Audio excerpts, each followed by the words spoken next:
পণ্য ও পরিষেবা কর বা জিএসটিতে সরলীকরণে শিক্ষা সহায়ক সামগ্রীর দাম কমেছে।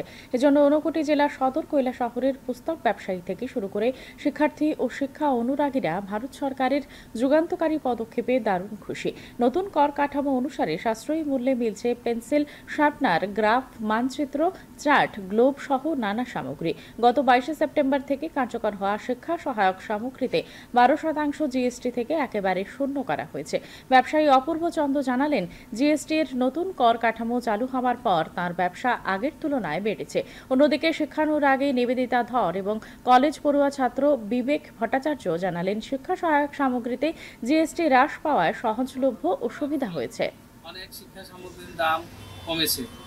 আগে যেগুলা 12% ছিল এগুলা এখন মানে জিএসটি শূন্য হয়েছে। এখন ব্যবসা আগের থেকে অনেক ভালো হয়েছে। ভারত সরকার যে শিক্ষাক্ষেত্রে জিএসটি সরলীকরণ করেছেন, এতে কি হচ্ছে আমাদের শিক্ষাক্ষেত্রে অগ্রগতি অনেক বাড়বে। তার জন্য আমি ভীষণভাবে খুশি নিজে, এবং সরকারের এই শিক্ষাবান্ধব পদক্ষেপের জন্য আমি ভারত সরকার এবং মাননীয় প্রধানমন্ত্রীজিকে ধন্যবাদ জানাই।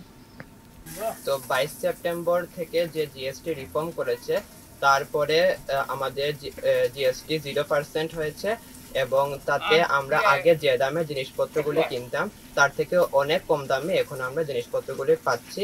ফলে আমাদের শিক্ষা সামগ্রীর দিক থেকে ছাত্রছাত্রীদের খুবই সুবিধা হয়েছে।